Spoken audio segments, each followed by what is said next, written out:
सखी भैया के सरवाया नाड़ी हो या नाड़ी हो, सखी पियले बगाजा ताड़ी हो। सखी भैया के सरवाया नाड़ी हो या नाड़ी हो, सखी पियले बगाजा ताड़ी हो। सखी पियले बगाजा ताड़ी हो। पियले बाई पाउच सखी देखो ना कैसे बोलता।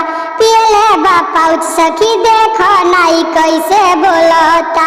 देखो ना सखी तो कैसे ताकता। बाड़े उ बड़का खिलाड़ी हो, खिलाड़ी हो। सखी पियले बगाजा ताड़ी हो। सखी पियले बगाजा ताड़ी हो।